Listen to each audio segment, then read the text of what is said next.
আসসালামু আলাইকুম, প্রত্যেককে স্বাগত আমন্ত্রণ জানাচ্ছি বাংলা ভিশনের নিয়মিত আয়োজন এন মোহাম্মদ নিবেদিত পাবলিক পার্লামেন্ট অনুষ্ঠানে। সঙ্গে আছি জিয়াউল হক সবুজ। আলোচনার জন্য বরাবরের মতো আজও সঙ্গে আছেন চারজন বিজ্ঞ আলোচক। আমার ডান পাশে রয়েছেন জনাব শামসুজ্জামান দুদু, ভাইস চেয়ারম্যান বিএনপি, এবং সর্বডানে রয়েছেন ডাক্তার রাকিব আল হাসান, কলামিস্ট ও ইন্টারন্যাশনাল ইউথ লিডার, এবং আমার বাম পাশে রয়েছেন জনাব রুহিন হোসেন প্রিন্স, সাবেক সাধারণ সম্পাদক সিপিবি, এবং সর্ববামে আছেন জনাব আলাউদ্দিন মোহাম্মদ, যুগ্ম সদস্য সচিব এনসিপি। আপনাদের প্রত্যেককেই আলোচনায় স্বাগত জানাচ্ছি। দর্শক, আপনারা জানেন দেশ জুড়ে এখন নির্বাচনী হাওয়া বইছে। আমরা এর মধ্যেই দেখছি জোটে ভাঙা গড়ার খেলা। সেই সাথে যেই রাজনৈতিক জোটগুলোর মধ্যে শীর্ষ নেতাদের মধ্যেও আমরা দেখছি এক ধরনের উত্তাপ ছড়াচ্ছে বিভিন্ন রাজনৈতিক বক্তব্য। বিশেষ করে ভোটকে কেন্দ্র করে নানা ধরনের বক্তব্য আমরা শুনছি। তাই আজকের আলোচনার বিষয় ঠিক করেছি ভোটের মাঠে জোটের উত্তাপ। আমরা আলোচনা শুরুটা করতে চাই জনাব শামসুজ্জামান দুদু আপনাকে দিয়ে। এই যে প্রচারণার শুরুতেই আমরা দেখছি এক পক্ষ আরেক পক্ষকে ঘায়েল করার চেষ্টা, বিশেষ করে বিএনপিকে ইঙ্গিত করে আজকে দেখেছি জামাত আমির শফিকুর রহমান বলছেন যারা আসলে বিপদের সময়, নির্যাতনের সময় দেশ ছেড়ে পালিয়ে যায় তারা বসন্তের কোকিল। আসলে এই বক্তব্যকে বিএনপি কিভাবে দেখছে? জি, আপনাকে ধন্যবাদ। আমার সহযোগী আলোচকবৃন্দ এবং যারা দর্শক শ্রোতা শুনছেন দেখছেন তাদেরকেও শুভেচ্ছা অভিনন্দন। ভোটের মাঠে যে উত্তাপ এবং কথাবার্তা সাধারণত যে ধরনের হয় সেটা আমার কাছে কেন জানি মনে হয়েছে শুরুতে একটু উচ্চগ্রামে চলে গেছে। মানে এটা আস্তে আস্তে একটা লয় তালের মিলে এটা যায়। যেমন আওয়ামী লীগের অনুপস্থিতিতে সেকেন্ড দল হিসাবে মানে অনেকেই যেটা আলোচনায় নিয়ে আসে, এমনকি দল হিসাবে তারাও একটা ধারণা দেওয়ার চেষ্টা করেছে ক্ষমতা না হলে প্রধান বিরোধী দল, যেটা জামাত ইসলাম সম্বন্ধে। তো সেই জামাত ইসলাম সম্বন্ধে তার আমির এ জামাত জনাব ডাক্তার শফিকুর রহমান সাহেব যে বক্তব্যটা দিয়েছেন এটা তার রুচির উপর নির্ভর করেছে আমার বিবেচনায়।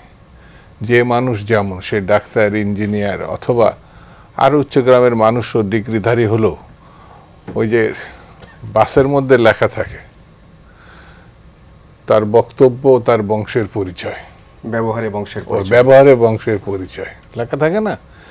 তা আগে আমি যখন ছাত্র, এখনো মাঝে মাঝে বাসে উঠি, আমি বাসে উঠলে নানা ধরনের কথা এবং অনুভূতি সেখানে প্রকাশ পায়। এটা খুব মজার, জানার, বুঝার। রাজনীতিবিদরা উঠলে আরও বুঝতে পারবে যে দেশের অবস্থাটা কেমন, কিছুটা হলো ওখানে জানা যায়। তো ডক্টর শফিকুর রহমান, আমি জানি না এর আগে কোনো মৌলানা বাদে জামাত ইসলামের কোনো ডাক্তার বা ইঞ্জিনিয়ার পার্টি প্রধান হয়েছিল কিনা। আমার নজরে 54 বছর খুব একটা পড়ে নাই। তো উনি যে কথাটা বলেছেন সেটা রাজনীতি সম্বন্ধে, তার বিষয়বলী সম্বন্ধে কথা বললে হয়। যদি কেউ বলে বস্তির ছেলে সম্রাট হবে কি, প্রধানমন্ত্রী হবে কি করে, এটা রুচির ব্যাপার, রাজনীতির অজ্ঞানতার ব্যাপার। তো ডাক্তার শফিকুর রহমান সাহেবের কাছ থেকে আমি ব্যক্তিগতভাবে এটা প্রত্যাশা করি নাই। আর এই বক্তব্যকে বিএনপিকে উস্কে দিয়েছে বিএনপি। আমরা তাকে আমি ব্যক্তিগতভাবে বলি, এটা আমার দলের সিদ্ধান্ত না, ধরা গুণার মধ্যে রাখি না। এই জন্যে আমাদের সঙ্গে তার সর্বোচ্চ মানে সিট হয় 15টা 20টা সর্বোচ্চ সিট বিএনপির সঙ্গে থাকলে। বিএনপির সঙ্গে না থাকলে তারা 3টে থেকে 5টার মধ্যে সীমাবদ্ধ থাকে। এবার কতটি পাবে? এবার আরো বেশি নিচের দিকে যেতে পারে। 0 আসনে গেলেও আমি আশ্চর্য হব না, কারণ ইতিমধ্যে যেসব কথাবার্তা তারা বলেছে, এই দেশের মানুষ সংখ্যাগরিষ্ঠ অংশ মুসলমান, ধর্মভীরু, কিন্তু তারা কট্টর বা জঙ্গি না। তারা এই কথার সঙ্গে পরিচিত না যে অমুক দলকে ভোট দিলে সে জান্নাতের কার্ড পেয়ে যাবে। মানে এত রুচিহীন। আমি মানুষকে এতটাই মনে করছি যে মানে অজ্ঞানতার মানে পর্যায়ে নিয়ে গেছি যে একটা গ্রামের মানুষও সে একেবারে তার পাঠ্যসূচির সঙ্গে সম্পর্ক না থাকলেও সে জানে যে আল্লাহর কাছে ফরিয়াদ করা ছাড়া তার মুক্তি নাই। কোন দল তাকে একটা কার্ড দিয়ে দেবে, সে চলে যাবে বেহেশতে, এই যাদের মানসিকতা, তাদের সম্বন্ধে কথা বলতে রুচিতে লাগে।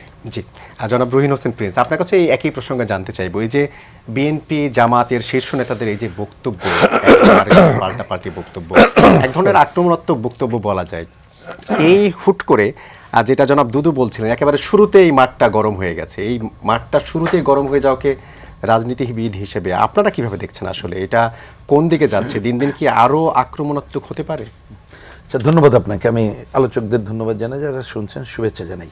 না, এই পয়েন্ট তো দুদু ভাই আমার বিবেচনায় ঠিকই বলছেন, কারণ আমরা দীর্ঘদিন ধরে যেটা দেখি যে রাজনৈতিক শুরুটা হয় নর্মাল, তারপর একটা জায়গায় যে ভোট যত কাছে আসে তখন পাল্টাপাল্টি এই ধরনের হয়, এবং সেটা নির্ভর করে কোন সিচুয়েশনে কিভাবে ইলেকশন হচ্ছে এবং যারা এই নির্বাচনে পার্টিসিপেট করছেন তাদের মূল পজিশন কি।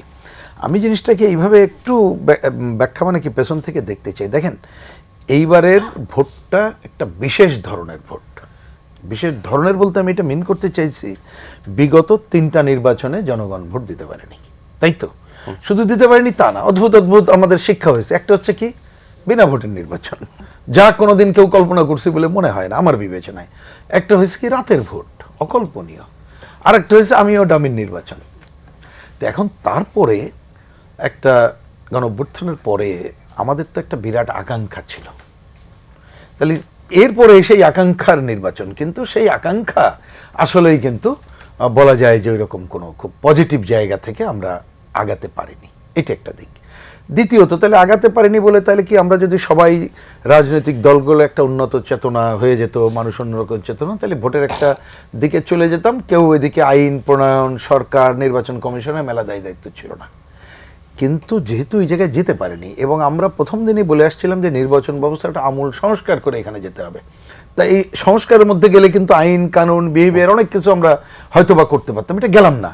তাহলে আপনি ন্যূনতম ভালো নির্বাচনের জন্য নির্বাচন কমিশন এবং সরকারকে একটা নীতিনিষ্ঠ নির্মোহ অবস্থান এবং আইনের কঠোর প্রয়োগের ধারায় যাওয়া দরকার ছিল। আপনি দেখেন দুইটাই অনুপস্থিত।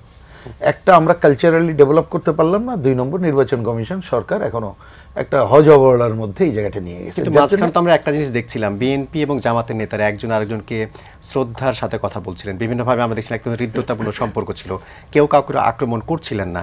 হুট করে 2 দিনের মধ্যে কি এমন হলো? আসি সেই পয়েন্টে আমি আসছি। তো যেটা আমি বলছিলাম যে আমরা সেইখানে চিন্তা করেছিলাম যে যখন এইরকম একটা পর্যায় থেকে আমরা একটা নির্বাচনের দিকে যাচ্ছি, তখন যদি নির্বাচন কমিশন এবং অন্যরা কতগুলো আইনের জায়গায় থাকতে পারতো, তাইলে অনেক কিছু হয়তো আমরা সংকট উত্তরণ করতে পারতাম।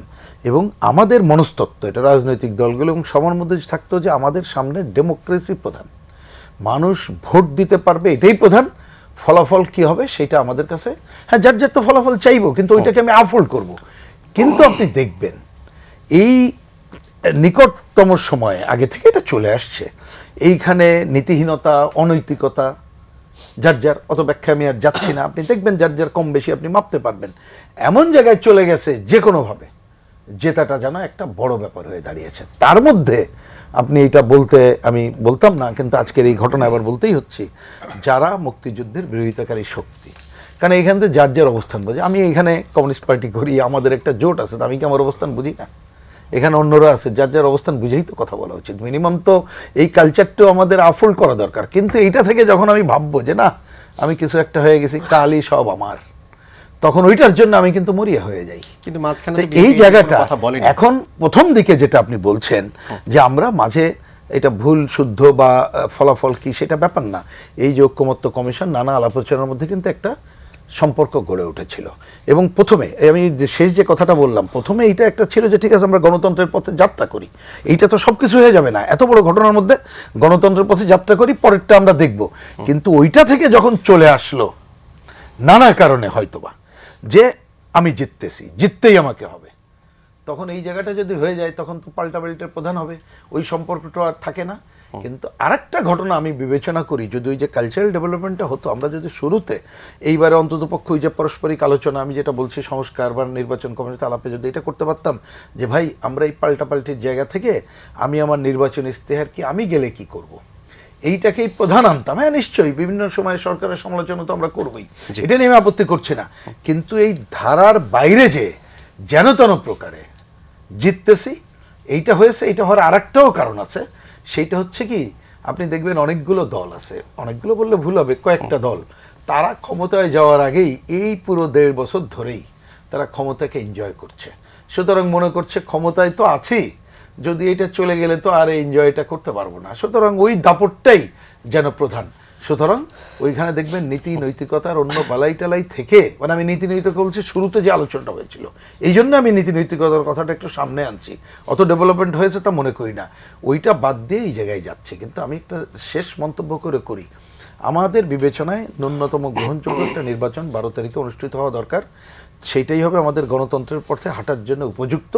আমাদের সামনে এর বিকল্পই হচ্ছে আরও খারাপ পরিস্থিতি মানে ইনভাইট করা। আমি আশা করব এই জায়গা থেকে কেউ যদি ওই কাজটা করে, জনগণ কিন্তু ভুল বোঝে না, জনগণ কিন্তু সব বোঝে, দায়িত্ব কিন্তু তার বা তাদেরকে নিতে হবে। জি, আলাউদ্দিন, আপনার কাছেও এই প্রসঙ্গে জানতে চাইবো যে এই যে যেটা কথা বলা হচ্ছে যে সামনে কি পরিস্থিতি আরও খারাপ হবে কিনা, কিংবা আপনারা যেই দলটির সাথে জোট করে আপনারা নির্বাচনে গেছেন বা নির্বাচনী প্রচারণা এখন চালাচ্ছেন, আপনাদের চোখেও কি বসন্তের কোনো কোকিল আছে? আপনাকে ধন্যবাদ, আমার বিজ্ঞ সহ-আলোচকগণ এবং যারা দেখছেন সবাইকে শুভেচ্ছা জানাচ্ছি।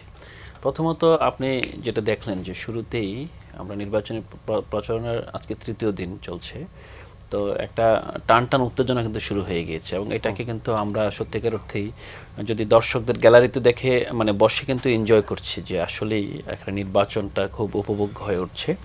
তো যতক্ষণ পর্যন্ত এটা আসলে আপনার ধাওয়া পাল্টা ধাওয়া মারামারি কিংবা রক্তপাতে না গড়ায়, আমার মনে হয় যে এই বিতর্কের পরিবেশ এবং আপনার ব্যক্তি আক্রমণ না করে আপনার এভাবে তর্ক আপনার বিতর্ক, এই পরিবেশটা খুব স্বাভাবিক। আর আরেকটা বিষয় হলো যে আমরা লাস্ট নির্বাচনী বিতর্ক হয়তো বা 2008 সাল আমরা সেভাবে দেখি নাই, 8-এর আগে তো আসলে আমাদের এই প্রজন্মের দেখার সুযোগ হয় নাই, কিন্তু 14 কিংবা পরবর্তী যে 18 নির্বাচন 24 নির্বাচন, সেখানে কিন্তু আপনার নির্বাচনের কোনো স্বরূপ ছিল না আমাদের চোখের সামনে। তো এখন যেটা হয়েছে এতদিন পরে যে একটা ডায়ালগের পরিবেশ তৈরি হয়েছে, আরেকটা বিষয় আমাদেরকে বুঝতে হবে যে আমরা কিন্তু গত প্রায় 1.5 বছরেই এই রাজনৈতিক দলগুলোর মধ্যে সংলাপ হয়েছে, ধাক্কাধাক্কি হয়েছে, আবার এক পাশে একটা দলকে ঠেলে দেওয়া হয়েছে, আবার পাল্টা আরেক পাশে আরেকটা দলকে ঠেলে দেওয়া হয়েছে, মানে এরকম কিন্তু একটা অবস্থা ছিল। এটার মাধ্যমে কিন্তু একটা আপনার ট্রায়াল হয়ে গিয়েছে যে আপনি যদি বলেন সংসদে যেটা বিতর্কটা হতো,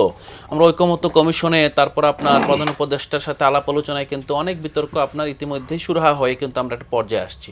এখন আপনি নির্বাচনে যদি ন্যূনতম এই বিরোধিতা না দেখা যায়, তাহলে জনগণের সামনে দেখেন প্রতিটা রাজনৈতিক দলের আপনার তার মতো করে মিশন ভিশন আছে, জনগণের জন্য তার কর্মসূচি আছে, কিন্তু যখন প্রতিপক্ষের কাছ থেকে সে আপনার পর্যাপ্ত পরিমাণে চাপ অনুভব না করে তখন কিন্তু সেটা রিভিল করে না। তো আমার মনে হয় এই ক্ষেত্রে আপনার জনাব তারেক রহমানের যে অবস্থানটা, অপরদিকে ডাক্তার শফিকুর রহমানের অবস্থান, দুজনের অবস্থানে দেখবেন যে আপনার তারেক রহমান শুরুতেই নির্বাচনী মাঠে নামার আগে তার মধ্যে একটা স্টেটসম্যান সুলভ দৃষ্টিভঙ্গি ছিল, কিন্তু যখন তিনি নির্বাচনে মাঠে নেমে গিয়েছেন তিনি কিন্তু একজন ঝানু রাজনীতিবিদের মতোই আচরণ করছেন। তো তার যে আপনার একটা রাজনীতিবিদের মতো একটা আচরণ করার আপনার প্রবৃত্তি আছে এবং একই সাথে তার সে দক্ষতা আছে, তো এই বিষয়টা তো বাংলাদেশের জনগণের জানা প্রয়োজন ছিল, কারণ জনগণ তার নেতৃত্বকে কিভাবে দেখতে চায়। এখন আপনি যদি দেশের ভিতরে দেখেন সব আপনার খুব নিরিবিলি শান্তশিষ্ট হয়ে গেল, কিন্তু আপনি যখন বহিঃশক্তির সাথে অথবা যখন নির্বাচিত সরকার বিদেশের কোনো রাষ্ট্রের সাথে আলাপ আলোচনা করে নেগোসিয়েশন করে, তখন কিন্তু আপনি এই বিতর্কগুলো কিন্তু আপনার বৈশ্বিক পরিমণ্ডল আপনার শক্তি হয়ে ধরা। আমি মাঝখানে একটু থামাতে পারি যে এই যে কথাগুলো তারেক রহমান বলছেন, যেই শব্দগুলো নিয়ে আলোচনা হচ্ছে, আপনি তো যেহেতু তরুণদের দলের প্রতিনিধিত্ব করেন, আপনাদের এক্সপেকটেশনও ছিল ভিন্ন রকম, তার এই শব্দ চয়নগুলোকে এনসিপি কিভাবে দেখছে? আমি বুঝতে পারছি না, এক্সপেকটেশন ভিন্ন রকম ছিল বলতে কি আরো অনেক বেশি এক্সপেকটেশন ছিল নাকি? আমি এই বিষয়টা যদি ক্লিয়ার, তরুণরা তো চেয়েছিল যে রাজনীতিতে একটা গুণগত পরিবর্তন আসবে, একজন আরেকজনকে আক্রমণ না করার এক ধরনের সেই সৌহার্দ্যপূর্ণ পরিবেশ থাকবে। সেই জায়গা থেকে তারেক রহমান যে শব্দ চয়নগুলো করেছেন কয়েকটা বিষয় নিয়ে বা এই 2-3 দিনের মধ্যে, সেগুলোকে এনসিপি কিভাবে দেখছে? আমার মনে হয় আমরা ইতিবাচকভাবে দেখি, কারণ আমরা পরিবর্তন চাই, কিন্তু আমরা মেকি পরিবর্তনটা আসলে কারোর মধ্যে আর প্রত্যাশা করি না। আপনি যেই পরিবর্তনটা নিজের মধ্যে ধারণ করেন, যে রাজনৈতিক সংস্কৃতিটা আপনি নিজের জীবনে এবং নিজের রাজনৈতিক দলের মধ্যে সঞ্চার করেন আপনার টপ টু বটম, আপনি সেই জিনিসটাকে আমরা পরিবর্তন কিংবা আমরা এই মুহূর্তে আপনার সংস্কারের কথা বলে সব ঢেকে আপনার জনগণকে ধোঁকা দিয়ে যদি আবার একটা নির্বাচনী বৈতরণী পার হয়ে শেখ হাসিনার মতো একজন বসে যায়, তখন আমরা সেটা স্বাভাবিকভাবে আমাদের জন্য আরও বড় ধাক্কা হবে।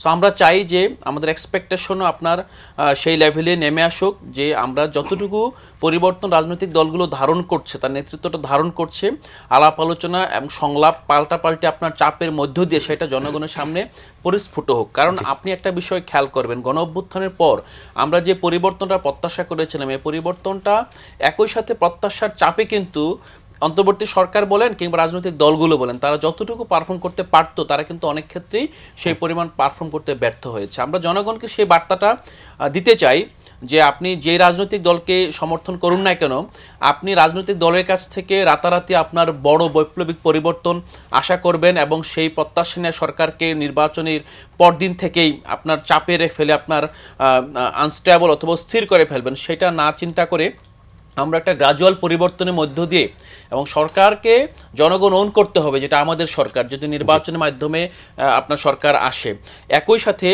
সরকারও জনগণকে ওন করতে হবে যে আমি এই জনগণকে সাথে নিয়ে আগামী রাষ্ট্র পরিচালনা করতে হবে। এই দুইটা যদি হয় তখন আমার মনে হয় এই তর্ক বিতর্কে সবগুলি ইতিবাচকভাবে এবং পরবর্তী আপনার পুরো গণতন্ত্রের জন্য শক্তি সঞ্চার করবে বলে আমার মনে হয়। আপনার এই পাঠটা নিয়ে ডাক্তার রাকিব আপনার কাছে জানতে চাইবো যে বিষয়টা, যে এই যে এখন ভোটের মাঠে টান টান উত্তেজনা, আপনি একজন তরুণ লিডার হিসেবে কিভাবে দেখছেন? আজকে জনাব তারেক রহমান তরুণ প্রজন্মের কিছু ছেলে মেয়েদের সাথে কথা বলেছেন, সেখানে তিনি গণতান্ত্রিক চর্চার যেই সুন্দর উদাহরণ সেটি সৃষ্টির আহ্বান জানিয়েছেন, শিক্ষা খাতে দুর্নীতি বন্ধের কথা বলেছেন, উন্নত বিশ্বের অভিজ্ঞতা কাজে লাগানোর কথা বলছেন। একজন তরুণ লিডার হিসেবে আপনি এটাকে কিভাবে দেখছেন? জি, আপনাকে ধন্যবাদ। আমার সহ-আলোচক এবং দর্শকদেরকে সালাম এবং শুভেচ্ছা জানাই। আমি আপনার প্রসঙ্গে আসার আগে আমি একটু ফ্ল্যাশব্যাকে অনেক কিছু টানতে চাই। দেখুন, আমার তারেক রহমান 25শে ডিসেম্বর বাংলাদেশে ফিরেছেন দীর্ঘ 17 বছরের নির্বাসিত জীবন শেষে। ডিসেম্বর মাসে আমাদের বাংলাদেশের ইতিহাসে 3টি গুরুত্বপূর্ণ ঘটনা ঘটেছিল। একটি হচ্ছে প্রথমে শহীদ ওসমান হাদির হত্যাকাণ্ডে জানাজা, পরবর্তী সময়ে তারেক রহমানের ফেরা, এবং থার্ড হচ্ছে বেগম খালেদা জিয়ার মৃত্যু এবং জানাজা। আপনি দেখুন, ডিসেম্বরের 25 তারিখের আগ পর্যন্ত জামাত বা যারা NTBNP তারা বলতেছিল যে তারেক রহমান দেশে আদৌ ফিরবে কিনা বা তারেক রহমান কখনো দেশে ফিরবে কিনা, কিন্তু মানে এটা যারাই কোয়েশ্চেন করেছিল তাদের আসলে নির্বাচন বা নির্বাচন কেন্দ্রিক তাদের একটি কোয়েশ্চেন ছিল। এবং দেখুন, যখন শীতকালে প্রচুর পাতা ঝরে যায়, তখন বসন্ত মাস আসলে তখন হচ্ছে নতুন পাতা গজায়। 12 ফেব্রুয়ারি ইলেকশন অনুষ্ঠিত হবে, 13 ফেব্রুয়ারি থেকে প্রাকৃতিকভাবে ন্যাচারালি বসন্ত শুরু হবে। সেই বসন্তে কি নতুন কোকিল আসলো? আমি সে প্রসঙ্গে আসতেছি। এখন দেখুন, এই যে কোকিল বলতেছে, দেখুন তারেক রহমান ফেরার আগে কিন্তু এই যে একটা দোয়াশা ছিল প্রত্যেকটি রাজনৈতিক দলের মধ্যে এবং অনেক সচেতন মানুষের মধ্যে, কিন্তু তারেক রহমান ফেরার পরে মূলত বসন্ত চলে এসেছে। বাংলাদেশের রাজনীতির যে একটা ধোঁয়াশা ছিল সেই ধোঁয়াশাটা কেটে গেল। নির্বাচন নিয়ে অনেক শঙ্কা ছিল, অনেক এখনও শঙ্কা আছে, কিন্তু তারপরও 80% সংখ্যা কিন্তু তারেক রহমান ফেরার পর কেটে গেল। এখানে আমি বলি যে ধরেন তারেক রহমানের ফেরাটাকে আমি বলি যে তারেক বসন্ত। আমাদের একটা বসন্ত নিয়ে একটা বিখ্যাত গান আছে, বাতাসে বইছে প্রেম নয়ন লাগিল নেশা কারা ডাকিল পিছে বসন্ত এসে গেছে, আমি বলছি তারেক এসে গেছে। এখন দেখুন, তারেক রহমান আসার পরে এখন আপনার তারপর হচ্ছে কি নির্বাচনী প্রচারণা। আজকে 3 দিন ধরে নির্বাচনী প্রচারণা চলছে। তারেক রহমান 17 বছর পরে যখন দেশে ফিরলেন, উনি যখন 2002 সালের দিকে উনি ইউনিয়ন সম্মেলন করতেন, এবং তারেক রহমান আজকে বিএনপির চেয়ারম্যান, কিন্তু উনি কিন্তু একেবারে 1988 সাল থেকে সেই গাবতলী মেম্বার থেকে বিএনপির এই পর্যায়ে উনি এসেছেন। উনি কিন্তু শুধুমাত্র পলিটিক্যাল লিগেসির কারণেই দাপ করে সেই বিএনপির দায়িত্ব নিয়েছেন, ব্যাপারটা আসলে তা না। এখন দেখুন, তারেক রহমান নিয়ে কিন্তু অনেকের অনেক প্রশ্ন ছিল যে উনি দীর্ঘদিন উনি অনলাইনে মিটিং করতেন, সমাবেশ করতেন, নেতাকর্মীদের সাথে কানেক্টেড হতেন, উনি পাবলিক অডিয়েন্সে কীভাবে কানেক্ট হবেন, এটা কিন্তু একটা বড় প্রশ্ন ছিল। আমরা দেখুন, উনি কিন্তু সেই দোয়াশাটাও কেটে ফেললো। এই যে কথার চালচালানি আসে, উনি কিন্তু আপনি যে আক্রমণের কথা বলছেন বা আলাউদ্দিন ভাইকে যে প্রশ্নটা বলছেন, আমি বলবো যে উনি আসলে নিজে কোনো আক্রমণ করেন নাই, উনি বরং অন্যের প্রশ্নগুলোকে, ন্যারেটিভগুলোকে উনি জনগণের কাছে প্রশ্ন হিসেবে ছুড়ে দিয়েছেন, উত্তর দেওয়ার চেষ্টা করেছেন, প্রশ্ন হিসেবে ছেড়ে দিয়েছেন। এখন রাজনীতিটা তো আসলে আলটিমেটলি এই মাপের পলিটিশিয়ানরা তো ন্যারেটিভ পলিটিক্স করবে, স্বাভাবিক না? ধরেন বিএনপির একটা ইডিওলজি আছে, এই মুহূর্তে আওয়ামী লীগ মাঠে নাই, জামাতের একটা ইডিওলজি আছে, এনসিপির একটা ইডিওলজি আছে। এখন বিএনপি তার ইডিওলজিটাকে প্রকাশ করবে, 1 নম্বর ইস্যু। সেকেন্ড ইস্যু হচ্ছে কি তার প্রতিপক্ষের যে ইডিওলজি ন্যারেটিভ সেটাকে সে কাউন্টার করবে। এটা একটা রাজনীতির একটা সুস্থ চর্চা বিষয় আমি দেখি, 1 নম্বর ইস্যু। 2 নম্বর ইস্যু দেখুন, তারেক এই যে নির্বাচনী প্রচারণাটা যেটা শুরু হওয়ার আগ পর্যন্ত মানুষ কিন্তু ইলেকশনের সেই ফিলিংসটা কিন্তু পাচ্ছিল না। ইভেন এখনো পর্যন্ত আমিও সেভাবে পাচ্ছি না। কারণ কি জানেন, এবার কিন্তু সরকার মানে কি এমন পরিবেশবিদ হয়ে গেল যে পোস্টার টাঙাটা নিষেধ করে দিল আমি জানি না। আমি কিন্তু ইন জেনারেলি কিন্তু এখনো পর্যন্ত ইলেকশনের সে ফ্লেভারটা পাচ্ছি না, সেই নির্বাচনী আমেজটা নেই, নির্বাচনটা কিন্তু আমার মধ্যে নাই অন্তত। এবং এটা সবচেয়ে বড় ক্ষতিগ্রস্ত হবে স্বতন্ত্র প্রার্থীরা, কারণ দলীয় প্রার্থীদের জন্য তার দলীয় একটা মার্কা, একটা ফিক্সড মার্ক আছে, কিন্তু যারা স্বতন্ত্র ক্যান্ডিডেট বা ছোট দলের ক্যান্ডিডেট তাদের মার্কাটা কিন্তু পরিচিত না, সেটা আরেকটা ইস্যু। আর এখন আসে দেখুন, এই যে তারেক রহমান কিন্তু যখন প্রথম দিনে 7টি জেলা সফর করলেন, পরবর্তী সময় কালকে সকালে আবার চলে যাচ্ছেন, আজকে সম্ভবত চিটাগাং চলে গেলেন, কালকে থেকে চিটাগাং, ফেনী, কুমিল্লা হয়ে নারায়ণগঞ্জ আবার ঢাকা ব্যাক করবেন। এই যে উনি পুরো দেশব্যাপী ছুটে চলা, এবং তার চেয়ে বড় কথা হচ্ছে কি একটা সিগনিফিকেন্ট দিক হচ্ছে কি আমরা সাধারণ মানুষ এটা মিস করে যাচ্ছে। ধরুন একজন মানুষ আরেকজন মানুষের সাথে কীভাবে কানেক্টেড হয়, এটা তার ভয়েসের মাধ্যমে, তার সেন্টেন্সের মাধ্যমে 7% কানেক্ট হতে পারে, 38% হচ্ছে তার ভলিউমিক রিদন এবং টোনের মাধ্যমে, আর বাকি 55% হচ্ছে বডি ল্যাঙ্গুয়েজের মাধ্যমে। আপনি দেখেন, আমি মনে করি যে তারেক রহমান এই বডি ল্যাঙ্গুয়েজে তার শেখি যে একটা ভাব ছিল সেটাকে দূর করে পিপলের সাথে কানেক্ট হতে পারছেন। উনি রাতের বেলা যখন বাসে দিয়ে যাচ্ছিল, একটা বাচ্চা ছেলে কিন্তু দৌড়াচ্ছিল, অনেক বৃদ্ধ মানুষ, অনেক বস্তির মানুষ, খেটে খাওয়া মানুষ কিন্তু ওনার অপেক্ষায় রাত কাটাচ্ছে বা বসে যাচ্ছে সেখানে। তো এই যে জিনিসটা রাজনীতিতে যে একটা ফ্লেভার তৈরি করা, আমি মনে করি যে এখানে তারেক রহমান জনগণের সাথে কানেক্ট হতে পারছেন। এবার আসে আপনার থার্ড প্রশ্নে, সেটা হচ্ছে কি উনি আজকে যে প্রোগ্রামটা করলো ইয়বদের সাথে উনি কানেক্ট হতে পারছে কিনা, বা সেখানে উনি অনেক কথা বলতেছে। এটা হচ্ছে কি বিএনপি একটা ফেস্ট আয়োজন করেছিল, রিলস ফেস্ট, সেটার পুরস্কার হিসেবে উনি অনেকের সাথে কানেক্ট হয়েছেন। এখন দেখুন বিএনপি কিন্তু বাংলাদেশের ইয়বদের কিন্তু সবচেয়ে বড় সমস্যা হচ্ছে আনএমপ্লয়মেন্ট প্রবলেম, সবচেয়ে বড় কর্মসংস্থান নিয়ে প্রবলেম। ইভেন বাংলাদেশের স্বাধীনতার 54 বছরের ইতিহাসে বাংলাদেশে এই মুহূর্তে সবচেয়ে হাইস্ট বেকার, প্রতি 3 জনের 1 জন গ্রাজুয়েট বেকার। এখন আগামী যে বিএনপি সরকার বা যে সরকার আসুক না কারণ নির্বাচিত সরকারের জন্য সবচেয়ে বড় চ্যালেঞ্জ হচ্ছে আনএমপ্লয়মেন্ট প্রবলেম এবং কর্মসংস্থান তৈরি করা। ইভেন শেখ হাসিনা পতনের আন্দোলনটা কিন্তু কর্মসংস্থান কেন্দ্র থেকে শুরু হয়েছিল। সুতরাং এটা নিয়ে কিন্তু বিএনপির একটা ভীষণ রয়েছে, তারা কিন্তু কর্মসংস্থান নিয়ে অনেক আলাপ আলোচনা করেছে, ফ্যামিলি কার্ড, এরা তাদের ইশতেহারে অনেক কথা বলেছে, 31 দফাতে অনেক কথা বলেছে। তো উনি আসলে ইয়বদের এই জিনিসটা মনস্তাত্ত্বিক দিকটা আসলে বোঝার চেষ্টা করতেছেন, এবং একজন স্টেটসম্যান হিসেবে বা পার্টি চিফ হিসেবে অথবা আগামী প্রধানমন্ত্রী হিসেবে ওনার এই দিকগুলো আগে থেকে উনি সর্ট আউট করতে পারছেন এবং এটা রোডম্যাপ দিতে পারছেন। আমি মনে করি যে একটা সাধুবাদযোগ্য জিনিস, এবং আমরা এটাও বিশ্বাস করি যে বাংলাদেশের আপামর তরুণরাও ওনার সাথে এভাবে কানেক্ট হতে পারবে। জি, আমরা এই পর্যায়ে একটু শামসুজ্জামান দুদু আপনার কাছে আসতে চাইবো। এই যে আজকে ভারতের সাবেক হাই কমিশনার হর্ষবর্ধন শ্রিংলা, যিনি রাজ্যসভারও সদস্য, তিনি একটা কমেন্ট করেছেন নির্বাচন প্রসঙ্গ নিয়ে বাংলাদেশের, যে বাংলাদেশে যদি শুধুমাত্র পক্ষপাতদুষ্ট কিংবা সহিংসতা বা সহিংস নির্বাচন হয় সেক্ষেত্রেই একমাত্র জামাত জয়ী হতে পারে। বিএনপিও কি আসলে তেমন মনে করে কিনা? আসলে উনি ওনার মতো করে জিনিসগুলো দেখছেন। ভারতের ভূমিকার কারণে আমার বিবেচনায় তারা গণতান্ত্রিক একটি দেশ, সরকার এই যে দাবি করে, সেটি যদি সত্যিকারের ভূমিকাটা থাকতো আমাদের গত 3টা নির্বাচনের, তাহলে আমরা যে ক্রাইসিসের মধ্যে এখন পড়েছি, যে গণঅভ্যুত্থানটা হয়েছে এই দেশে, এটার বোধহয় প্রয়োজনই পড়তো না। সত্যিকারের গণতান্ত্রিক বিধি ব্যবস্থার উপর ভিত্তি করে নির্বাচনে সাধারণ মানুষ তার ভোটাধিকার প্রয়োগ করত। প্রয়োগ করলে পরে এটা যে কোনো সরকার হতে পারত বা সেই সরকারের পতন হতে পারত।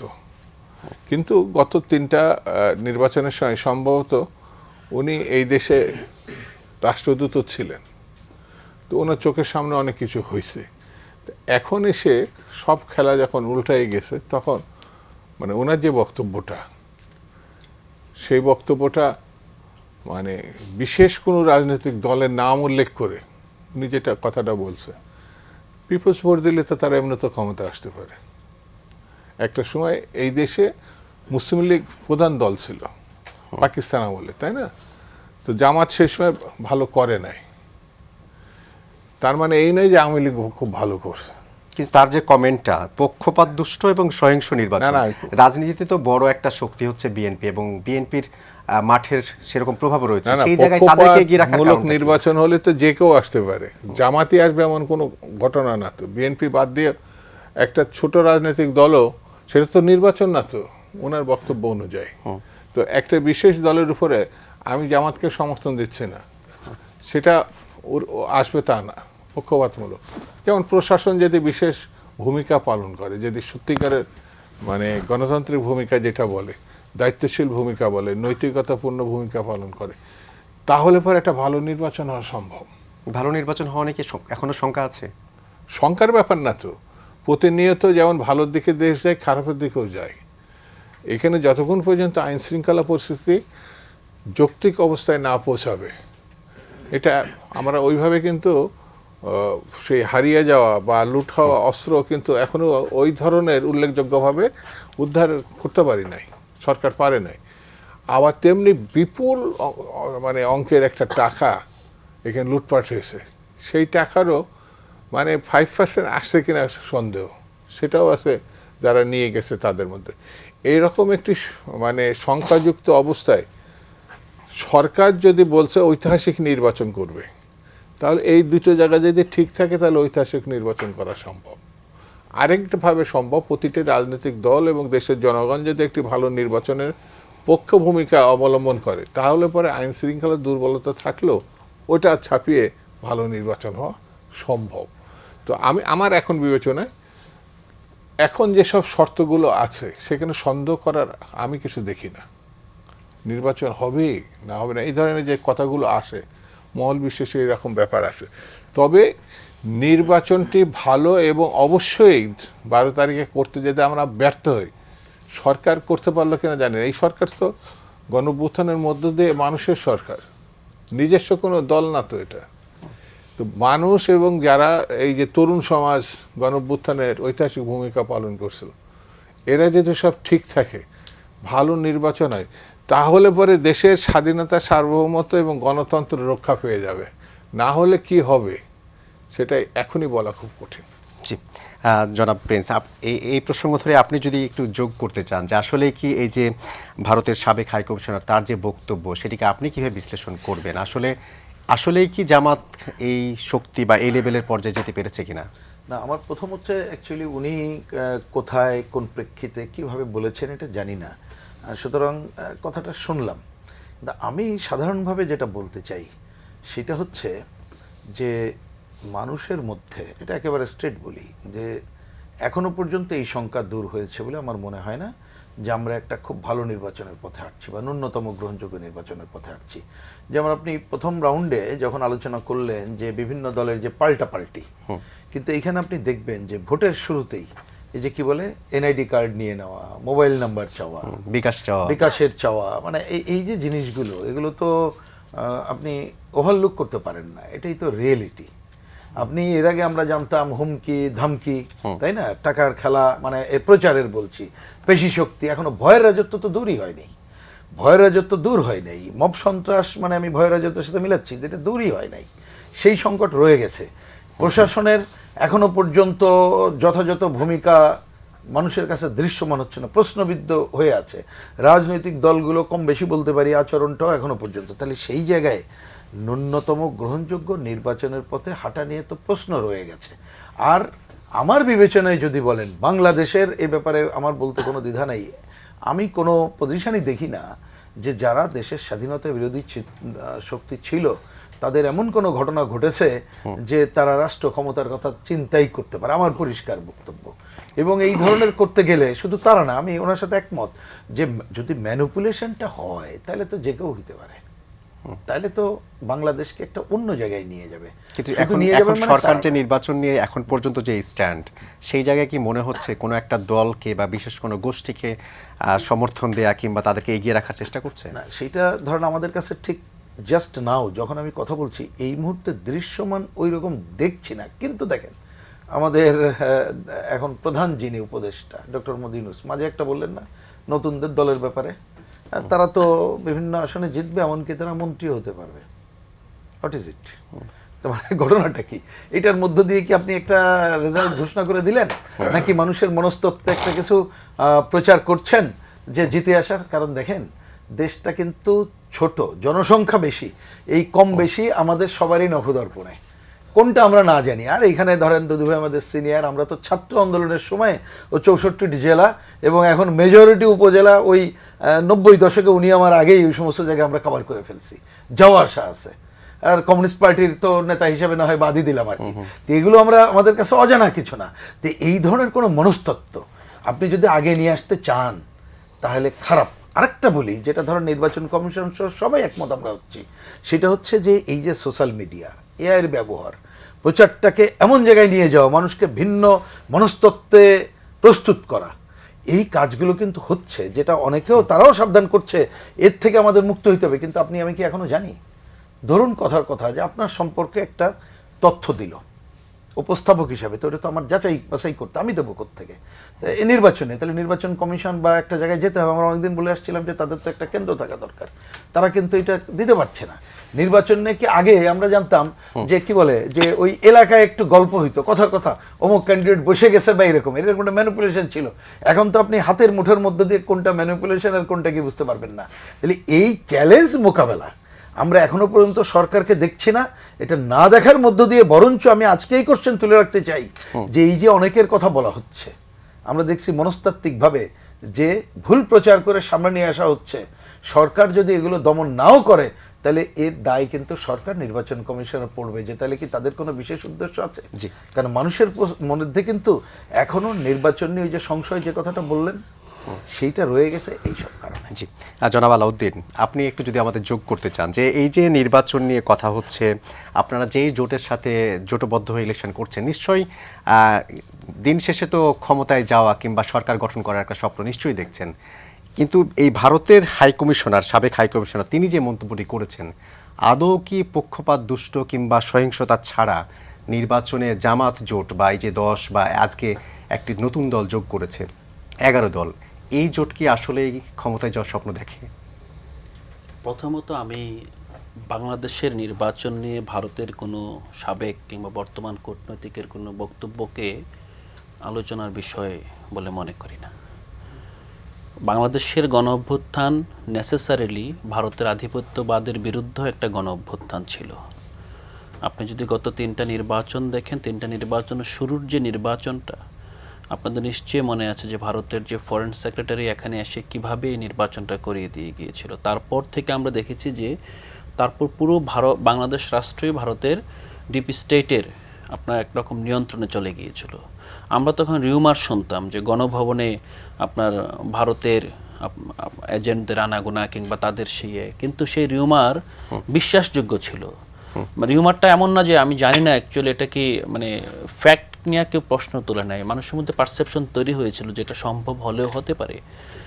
ঢাকা এয়ারপোর্টে আপনার ভারতের বাহিনী এসে আরেকটি রাষ্ট্রের স্পাই অথবা এজেন্টকে গ্রেপ্তার করার নজির ঘটেছিল, আরও অনেক ঘটেছে। সো এই ঘটনাগুলো যদি পর্যবেক্ষণ করে দেখেন, আমরা অবশ্যই নির্বাচনে কথা বলবো, নির্বাচনে সংশয় থাকবে, নির্বাচন ম্যানিপুলেশনের বিরুদ্ধে কথা বলবো এবং সার্বিকভাবে এটাকে গ্রহণযোগ্য করার জন্য সমূহ চেষ্টা থাকবে। কিন্তু ভারতের কাছ থেকে, ভারতের কোনো রাজনীতিবিদ, ভারতের কোনো সরকারের কোনো অংশ, ভারতের ডিপ্লোম্যাট, সাবেক ডিপ্লোম্যাট, আমার কাছে মনে হয় যে এই বিষয়টা আমাদের আলোচনার বিষয় হতে পারে। বাংলাদেশের নির্বাচন নিয়ে ঘন ঘন তারা এরকম কমেন্ট করছে কেন? না, এটা করছে কারণ বাংলাদেশের জনগণের যে অপরাধী অংশ, যাদের বিরুদ্ধে বাংলাদেশের সার্বভৌম আদালত রায় দিয়েছে, তাদেরকে তারা আশ্রয় দিয়েছে এবং বাংলাদেশের মানুষ সামহাও, আমি বলছি না যে এখনই সব কিছু উপড়ে ফেলতে হবে, গণতন্ত্রের স্বার্থে, ধারাবাহিকতার স্বার্থে, স্থিতিশীলতার স্বার্থে বাংলাদেশকে দীর্ঘস্থায়ী একটা প্রকল্পের মধ্য দিয়ে সত্যিকার অর্থেই স্বাধীন এবং নিজের পায়ের উপর দাঁড়াতে পারে এরকম শক্তিশালী করার স্বার্থে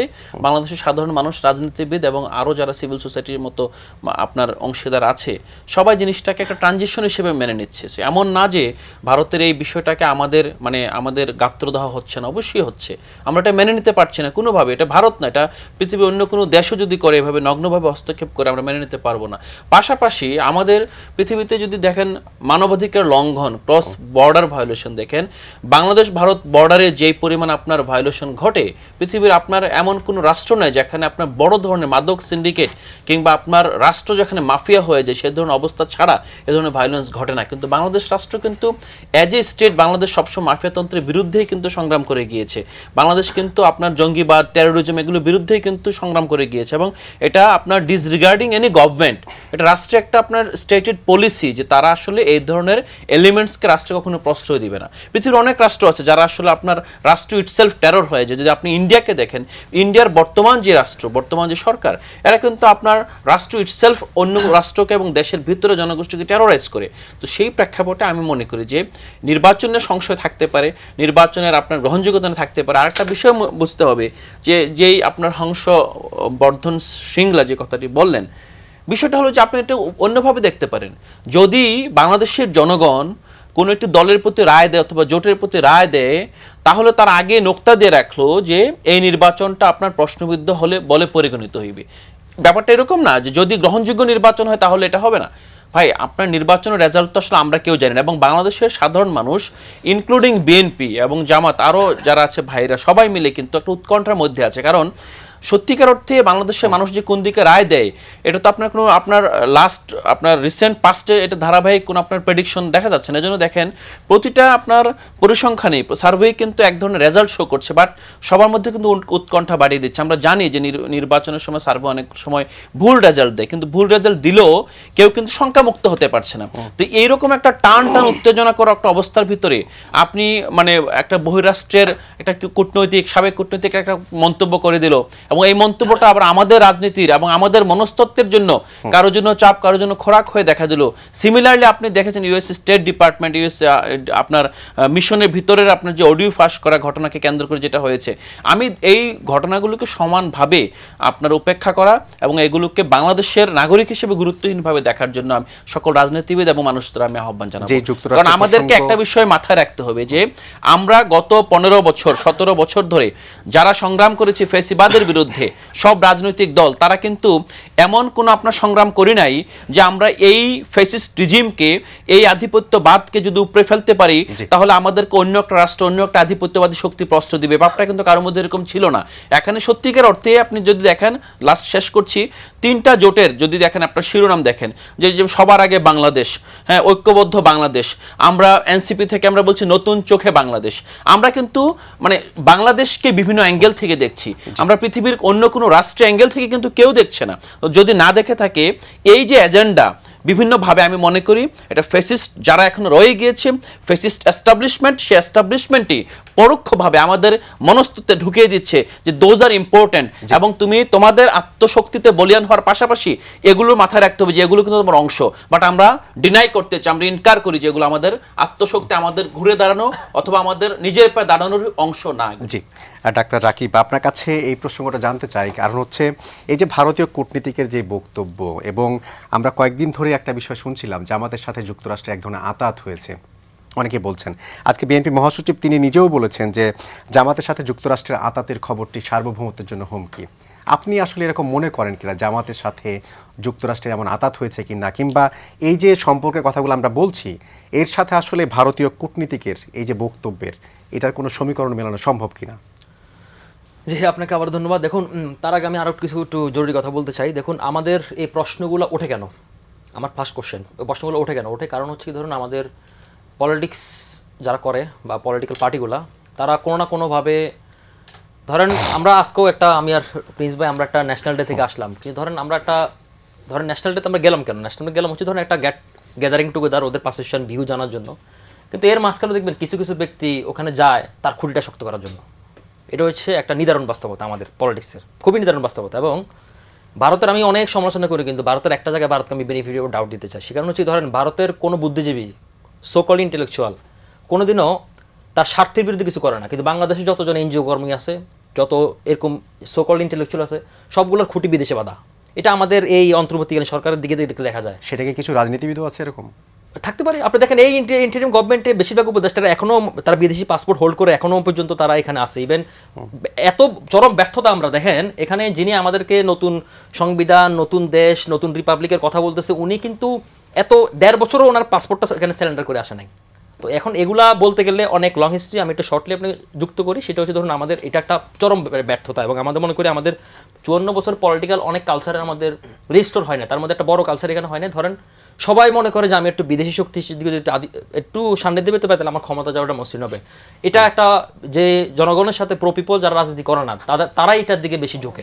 যখন তার জনগণের সাথে তার শক্তির বন্ধনটা মানে সুদৃঢ় হয় না, তখন সে বিদেশি শক্তির আশ্রয় খোঁজে। যার কারণে দেখুন আপনি এখন জামাতের কথা যে আপনি বলছেন, বাংলাদেশের জামাত কখনো নিজে ইলেকশন করে তারা একবার 17টা একবার 18টা, আর নিজে ইলেকশন করে সময় 2টা বা 3টা পেয়েছিল। এখন যেহেতু বৈশ্বিক বাস্তবতায় জামাত টাইপের সিমিলারি অনেক পলিটিক্যাল পার্টি বিভিন্ন দেশে ক্ষমতা এসেছে, বাংলাদেশেরও এই আপনার ইউনিভার্সিটি ইলেকশনগুলোর পরে 5ই আগস্টের পরে পলিটিক্যাল ডাইমেনশন কিছুটা চেঞ্জ হয়েছে। তো সুতরাং এটারও তারা একটা বেনিফিট নিয়ে তারাও চিন্তা করতেছে, ধরুন এখন যদি আপনার আওয়ামী লীগ সঙ্গত কারণে আওয়ামী লীগ মাঠে নাই, কিন্তু আমলি যদি মাঠে থাকতো তাহলে দেখবেন যে জামাত আর কোনো না কোনো দলের সাথে জোটে যেত, এমন হয়তো বিএনপির সাথে জোট থাকতে পারতো। আপনি যেহেতু বিশ্ববিদ্যালয়ের প্রসঙ্গ তুললেন, একটু জানতে চাই যে তরুণরা তো আসলে নতুন করে নতুন চোখে দেখতে চায়, তারা শিক্ষিত, এবং প্রত্যেকটা বিশ্ববিদ্যালয়ে দেখা গেল যে জামাত বিএনপি সমর্থিত তারাই আসলে কেন্দ্রীয় ছাত্র সংসদগুলোতে জয়ী হলো, কারণটা কি?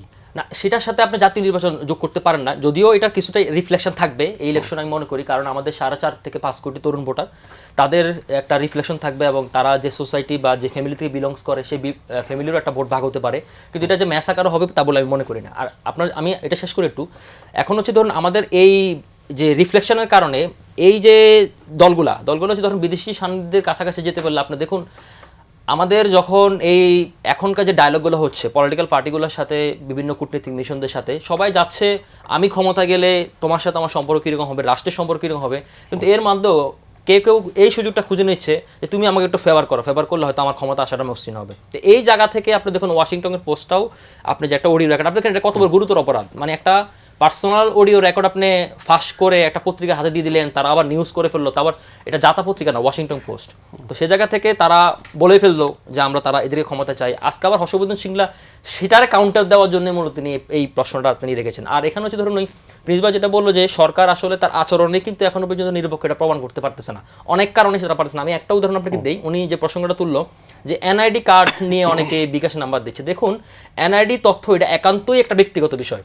বাংলাদেশের তথ্য প্রযুক্তি আইন 2006 যেটা হয়েছিল সেটা পরবর্তী 2013তে সংশোধন করে 54 দ্বারা যুক্ত করা হয়েছিল, কে অনধিকারপ্রাপ্ত যদি কারো ভোটার আইডি কার্ড নেয় বা ইউজ করে তাহলে দণ্ডনীয় অপরাধ, সে দণ্ডনীয় অপরাধে তার 2 বছরের সশ্রম কারাদণ্ড অথবা 1 লক্ষ টাকা অথবা উভয় হতে পারে।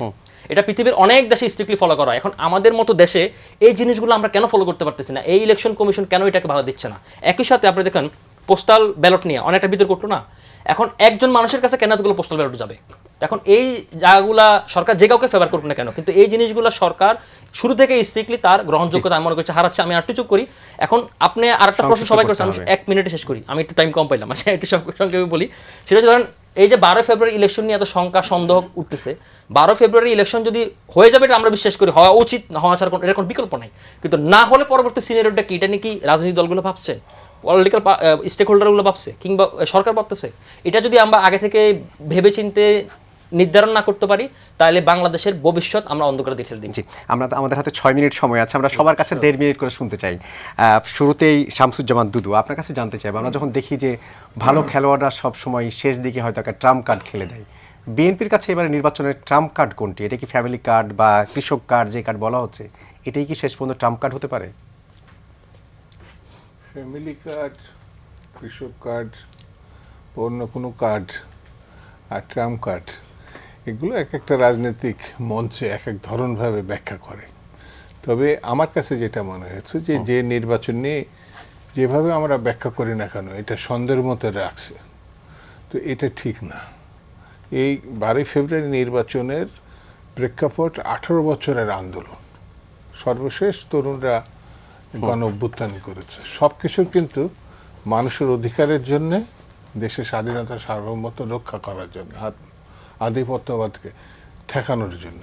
তো সেই জায়গাটায় যদি আমরা এখনো সন্দেহ অবিশ্বাসের মধ্যে রাখি, অর্থাৎ বক্তব্য বিবৃতিতে সরকার, রাজনৈতিক দল সবাই, তাহলে এটা বিপদ ডেকে আনতে পারে। এই জন্য আমি মনে করি যে কোনো উপায়ে একটি ভালো নির্বাচন গণতন্ত্রের জন্য, দেশের জন্য খুব গুরুত্বপূর্ণ, এবং এটা সম্মিলিত প্রচেষ্টাতেই আমাদেরকে অর্জন করতে হবে। আর দ্বিতীয় যেটি গুরুত্বপূর্ণ সেটি হচ্ছে এই নির্বাচন ভণ্ডুল করার জন্য দেশের মধ্যে এবং দেশের বাইরে নানামুখী বিরুদ্ধচারণ আছে, ষড়যন্ত্র আছে, সেটার ব্যাপারেও যদি আমরা সজাগ হতে ব্যর্থ হই তাহলে অনেক বিপর্যয় আসতে পারে। সেই জন্যে সবাইকে তৈরি থাকতে হবে দেশটাকে গুরুত্ব সহকারে বিবেচনায় রেখে, অর্থাৎ দেশ আগে, সর্বাগ্রে বাংলাদেশ, এইটা রেখে অন্য বিষয়গুলো সাজানো এবং সুষ্ঠু একটা নির্বাচনের মধ্য দিয়ে সেটা এই ছাড়া কোনো ভিন্ন পথ নাই। জি, জনাব আলাউদ্দিন, আপনার কাছে এই প্রসঙ্গে একটু জানতে চাইবো যে আপনার এনসিপির নেতা, তিনি আহ্বায়ক নাহিদ আজকে একটি অভিযোগ করেছেন যে বিএনপি আসলে ফ্যামিলি কার্ড, কৃষক কার্ড এগুলোর মধ্য দিয়ে জনগণকে প্রলোভন দেখাচ্ছে। যে কোনো দল তো আসলে যে কোনো প্রতিশ্রুতি দিতেই পারে কিংবা স্বপ্ন দেখাতেই পারে, এটাকে আপনার রাজনৈতিক প্রলোভন হিসেবে দেখছেন কেন? না, প্রলোভন দেখানোটা তো অন্যায় না, আবার মানুষকে সতর্ক করে দেখে, মানে সতর্ক করাটাও কিন্তু আপনার ন্যায্যতার মধ্যেই পড়ে। আপনি এই জনগণ, মানে আমরা সব সময় অর্থনীতিতে একটা কথা বলি যে আপনার মানে মেক দ্য পাই বিগার, মানে আপনি যদি রাষ্ট্র বলেন, রাষ্ট্র অর্থনীতি বলেন, সবার মিলে আসলে এটাকে বড় করা উচিত। হ্যাঁ, কিন্তু আমাদের রাজনীতি হলো সবাই এটাকে কেটে ভাগ করার সবসময় আপনার চিন্তায় থাকে। সো আমরা আসলে তরুণ প্রজন্মের যদি বলেন যে রাষ্ট্রকে আমরা কিভাবে দেখি, আমরা দেখি যে না আসলে সবাই মিলে এটাকে বড় করতে পারি কিনা। সো আমরা চাই যে বিএনপি যে এই প্রতিশ্রুতিগুলো নিয়ে আসছে, অবশ্যই এগুলো কংক্রিট পলিসি নির্ভর হোক এবং এগুলো বাস্তবায়ন করুক। হ্যাঁ, আমরা কখনোই আপনার রাষ্ট্রের জনগণের স্বার্থে, দেশের আপনার অর্থনীতির স্বার্থে, দেশকে এগিয়ে যাওয়ার স্বার্থে আমার এক চরম শত্রু যদি আপনার ভালো পলিসি নিয়ে জনগণের পাশে দাঁড়ায়, আমরা অবশ্যই এটাকে সমর্থন করব, কারণ আমরা তো জনগণের অংশ। এবং আমাদের রাজনীতিটা হলো যে যদি বাকিরা ফেল করে, যেমন তরুণরা কেন, আমাদের কেন আসলে বিশ্ববিদ্যালয় গণ্ডি ছেড়ে কিংবা আপনার যার প্রফেশনাল অবস্থান ছেড়ে রাজনীতিতে আসতে হলো, কারণ আমরা দীর্ঘদিন অপেক্ষা করেছি, দেখলাম যে আসলে আমাদের যেই রাজনীতিটা এটা নিজে নিজে সংশোধন হওয়ার নয়। সো তরুণদেরকে আসলে ভূমিকা পালন করতে হবে। আমাদের এখনো জায়গাটা হলো যে মানে বিএনপি আমাদের আমাদের যে ক্রিটিসিজম তারা আমলে নিয়ে তারা যদি মনে করে যে না এটাকে আরো বেশি শক্তভাবে নেয়, যে কমিটমেন্ট তো এখনই প্রশ্ন তুলছে, এখন তো যদি না করতে পারে তাহলে তো আসলে they will be the winner even after winning the election. BNP যদি মনে ওটা বাস্তবায়ন না করতে পারে, আসলে Nahid Islam will be the owner, যে এটা আসলে এরকম 10 টাকার চাল খাওয়ার মতো অবস্থা হতে পারে। সো আমাদের কাজ হলো সতর্ক করে দেওয়া, এটার মধ্যে আসলে আপনার আক্রমণ কিংবা বাদানুবাদ আমরা মনে হয় সেই লেন্সে না দেখি, আমরা দেখি যে জিনিসটাকে হ্যাঁ যে তুমি যে নিয়ে আসছো এটার পিছনে আসলে প্রপার আপনার এভিডেন্স বেসড রিসার্চ আছে কিনা, এটার জন্য গ্রাউন্ড রেডি কিনা, যাদের দিয়ে বাস্তবায়ন করবো। আমরা তৃণমূলের যে নেতাকর্মী আছে তারা আসলে তাদেরকে যে ইনভলভ করতেছি, তারা কি আসলে ওই যে আপনি দেখেন যে গ্রামের রাজনীতির একটা বড়ই হলো যে ওই যে ভিজিডি আপনার টিআর কাবিখা এগুলো ডিস্ট্রিবিউশন, এবং গণঅভ্যুত্থানের পরও আমরা দেখেছি তরুণদের কাছে আমাদের প্রথমবারের মতো দেখা দিয়েছে। কিন্তু সেটি বলেছেন সবগুলোকে সমন্বয় করার, একত্রিত করার। সমন্বয় করা তো আছে। আমরা গণঅভ্যুত্থানে আওয়ামী লীগ যখন চলে গিয়েছে তখন আপনার লোকাল অফিসগুলোতে বিএনপি, জামাত এবং শেষ পর্যন্ত তরুণদের বৈষম্যবিরোধী ছাত্রদের একটা দল গিয়ে আসলে ভাগ বসানো শুরু করেছে যে না আমার বাড়ির পাশে তাদের জন্য লাগবে, সেটা আমাদের জানা ছিল না। সো আমরা ভবিষ্যতে চাই যে এই প্রপার মেকানিজম ফলো করে এটা করা হয় কেন, এট দ্য এন্ড যে টাকাটা আসবে, টাকাটা তো আসলে আমাদের রেভিনিউর অর্থ, আমাদের রাষ্ট্রের অর্থ। জি, এই রাষ্ট্রের অর্থ থেকেই ডক্টর রাকিব আপনার কাছে একটা মানে নিরপেক্ষ বিশ্লেষণ জানতে চাই। এখন ইকোনমিস্টরা অনেকে বলছেন যে বড় দুটি রাজনৈতিক জোট যে স্বপ্নগুলো দেখাচ্ছে বেশিরভাগ ক্ষেত্রে অবাস্তব এবং আজগুবি। কারণ উদাহরণ হিসেবে বলছেন, কেউ স্বাস্থ্য খাতে জিডিপির 5 থেকে 7% বরাদ্দের কথা বলছেন, কেউ বিভিন্ন রকম কার্ডের স্বপ্ন দেখাচ্ছেন, কিন্তু দেশে এখন এই মুহূর্তে বড় অঙ্কের ঋণ রয়েছে, 46,000 কোটি টাকা রাজস্ব ঘাটতি রয়েছে। এই অবস্থায় যে স্বপ্নগুলো দেখানো হচ্ছে সেটা আজগুবি। আপনি কি এটা মনে করেন? জি, আপনাকে আবার ধন্যবাদ। সময় খুবই অল্প, আমি বিস্তারিত ব্যাখ্যা আমার একটা রিচার্জ করা আছে, আমি দিতে পারতেছি না, খুবই দুঃখিত। সেটা হচ্ছে ধরুন যেটা হচ্ছে কি, আমি জামাতের হেলথ কার্ড নিয়ে অনেক টকশোতে আমি ব্যাখ্যা দিয়েছি, 6 থেকে 8% তারা করবে, এটা আসলে প্র্যাকটিক্যালি পসিবল না। আর যেটা হচ্ছে কি, ধরেন জামাত হোক, বিএনপি হোক কিংবা এনসিপি হোক, প্রত্যেকটা আপনি যখন এরকম প্ল্যান দিবেন, প্ল্যানের এক্সিকিউশন রোডম্যাপ কি সেটা কিন্তু কোনো দল করতেছে না, কিন্তু বিএনপি প্রত্যেকটা ধাপে ধাপে স্টেজগুলো দেখিয়েছে। আমি খুব দুঃখ পেয়েছি। ধরেন এনসিপি তারা মানে ধরেন যে কারোর সাথে জোটে যেতে পারে, এটা আমার কোনো সে নাই, কিন্তু ধরেন আমি মনে করি ধরেন জামাতের জোটে যাওয়ার সাথে সাথে তাদের একটা অধপতন হয়েছে। অধপতনটাকে আমি একটু বলি আপনাকে। ধরুন তারা কিন্তু তাদের রাজনীতির বেসটা কি, তারা বলে তাদের রাজনীতির বেস হচ্ছে জুলাই বা জুলাই সনদ, কিন্তু তারা এখন জুলাই সনদে সাইন করে নাই, অথচ জুলাই সনদের পক্ষে হ্যাঁ ভোট চাচ্ছে। আবার দেখুন তারা বিভিন্ন রোডম্যাপ দেখিয়েছে, নতুন রাষ্ট্র, সেকেন্ড রিপাবলিক, কিন্তু তাদের এখন ইলেকশন কেন্দ্রিক কোনো ইশতেহার নাই।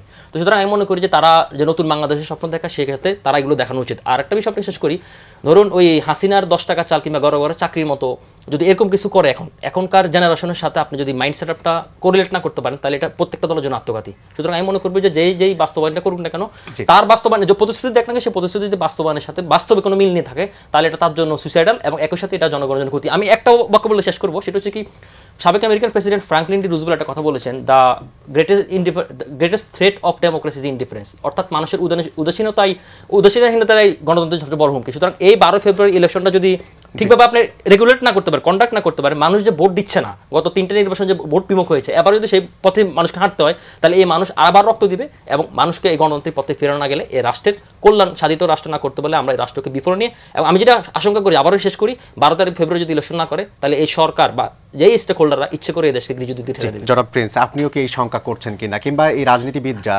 দুটো বড় রাজনৈতিক জোট যেই স্বপ্নগুলো দেখাচ্ছে আদৌ কি বাস্তবসম্মত কিনা? না, একটা দেখেন, যে আলোচনাটা আমার বিবেচনা, যেমন আমাদের দল জোট ইতিমধ্যে আমরা নির্বাচন ইশতেহার ঘোষণা করেছি, আমি যদি এক বাক্যে বলি যে ন্যূনতম মানুষের মর্যাদা এবং মৌলিক যে অধিকারগুলো আছে, ন্যূনতম যে চাহিদা, তার গ্যারান্টি এবং আইনি সুরক্ষাটাই আমাদের প্রধান বিষয়। এখন এইটা তো নির্ভর করে হচ্ছে প্রথমে আমাদের যে আয়টা আছে সেটা অব্যাহত রাখতে পারবো কিনা, ডিস্ট্রিবিউশন ঠিক মতো করবে কিনা, তার মানে অর্থনীতির দুর্বৃত্তায়ন ভাঙবো কিনা এবং কোন ধরনের অর্থনীতি আমরা চালু করব, তার উপরে কিন্তু নির্ভর করছে। কিন্তু আমি এইটুককে পজিটিভ হিসাবে দেখতে চাই, যে আলোচনাটা হচ্ছে এটা হেলদি হোক না, এই আলোচনার মধ্যে ঢুকলেও সেটাকে আমি পজিটিভ দেখি। এই আমার দ্বিতীয় বক্তব্য, যেটা মনে রাখা দরকার এই সময়, আর একেবারে এক কথায় শেষ, যে বড় চ্যালেঞ্জ হচ্ছে মানুষ ভোট কেন্দ্রে আসবে, ঠিকমতো ভোট দেবে, ঠিকমতো গোনা হবে, এবং যারা নির্বাচিত হবে তাদের হাতে ক্ষমতা দেবে। এখানে কোনো মেটিকুলাস ডিজাইন দেখতে আমরা আগে চাই না, এবং মানুষের মধ্যে কোনো শঙ্কা দূর করতে হবে, ভয়ের পরিবেশ দূর করতে হবে। সেটা যদি না করতে পারি, আমাদের এই যে তরুণ বন্ধু যেটা বললেন, এই কথা আমরাও বহুদিন ধরে বলে আসছি, যে 12 তারিখে ন্যূনতম গ্রহণযোগ্য নির্বাচন ছাড়া আমরা আর একটা অনিশ্চয়তার পথে যাব। এইটা যারা এ ব্যাপারে কি বলবো যে এর প্রধান হতে হবে, তারাও কোনোদিন ক্ষমা পাবে না। আমরা আশা করব সেই অনিশ্চয়তা কেউ দেখতে চাইবে না। অসংখ্য ধন্যবাদ আজকে আপনাদের আলোচনার জন্য, প্রাণবন্ত আলোচনার জন্য আপনাকে ধন্যবাদ। দর্শক, এন মোহাম্মদ পাবলিক পার্লামেন্ট আজ এখানে শেষ করতে হচ্ছে। আগামী দিন দেখা হবে ভিন্ন কোনো বিষয় নিয়ে, ভিন্ন কোনো অতিথির সঙ্গে। সেই পর্যন্ত সবাই ভালো থাকুন। শুভরাত্রি।